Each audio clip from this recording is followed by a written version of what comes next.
Hi everyone, welcome to our YouTube channel black diamond.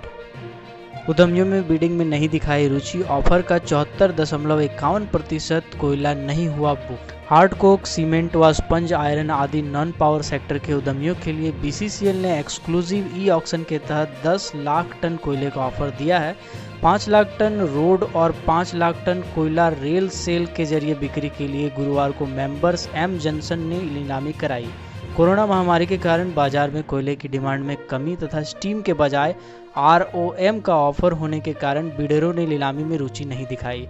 इस कारण offer का महज 25.49% कोयला बुक हुआ, वह भी फ्लोर प्राइस यानी कि बेस प्राइस पर, जबकि 74.51% कोयले का खरीदार नहीं मिला। इस कारण बीसीसीएल को इस बार के नीलामी में भी निराशा हाथ लगी है और 1,27,450 टन कोयला ही हुआ बुक।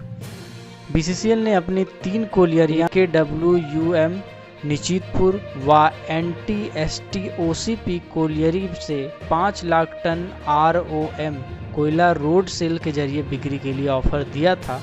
नीलामी में 5 लाख टन में 1,27,450 टन कोयला बुक हुआ है, जबकि 3,72,550 टन कोयले का खरीदार नहीं मिला है। बता दें कि AKWM कोयलियरी में के 1 लाख टन में 66,750 टन कोयला बुक हुआ है, जबकि 33,250 टन कोयले का खरीदार नहीं मिला है।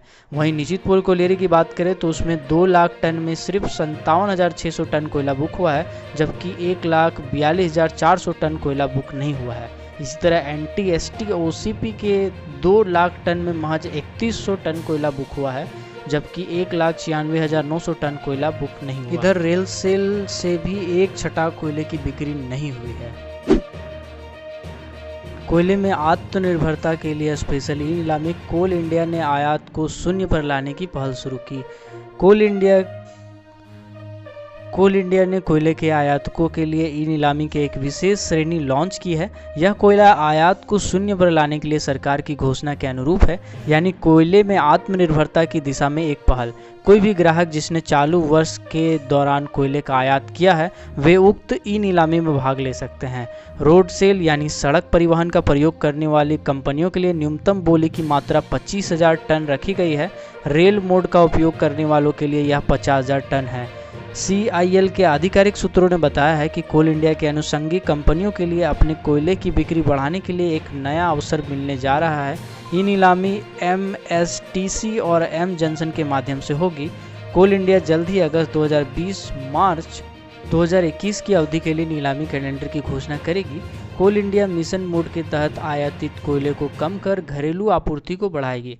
इस प्रक्रिया में कंपनी ने घरेलू कोयला आधारित बिजली संयंत्रों और गैर बिजली क्षेत्र के उपभोक्ताओं को चिन्हित किया है।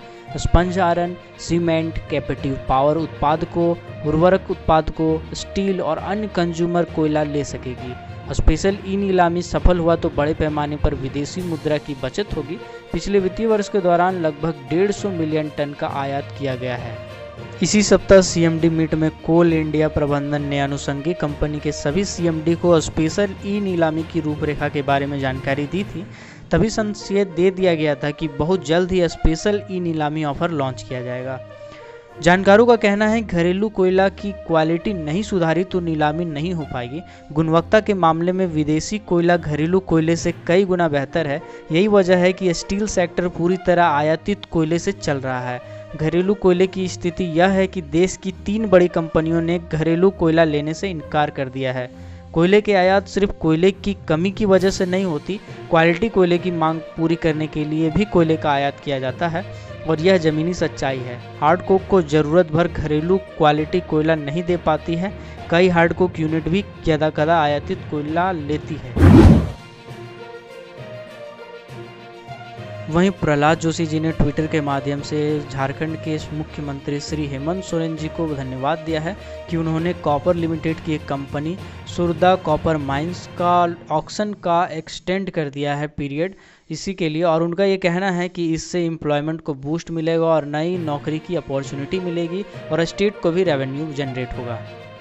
कोल इंडिया लिमिटेड के कोल ब्लॉक्स जिसको ऑक्शन करना तय गया था सेंट्रल गवर्नमेंट के द्वारा, कोयला मंत्रालय के द्वारा 41 कोल ब्लॉक्स जिसको ऑक्शन किया जाना था, उसको ऑक्शन के लिए ई नीलामी करने का टेंडर निकालने के बाद भी, बिडिंग प्रोसेस को शुरू किया जाने के बाद भी प्राइवेट कंपनीज उसमें रुचि नहीं दिखा रही है और प्राइवेट कंपनीज उन कोल ब्लॉक्स को लेना नहीं चाहती है, जिसके कारण गवर्नमेंट लगातार जो डेट है पोस्टपोन्ड करते जा रही है, बिडिंग का डेट को लगातार पोस्टपोन्ड करती जा रही है।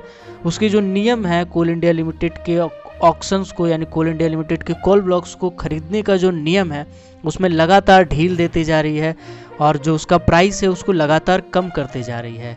तो सवाल यह है कि क्या कोल इंडिया लिमिटेड के कोल ब्लॉक्स का इस तरह दाम घटा देना सही है?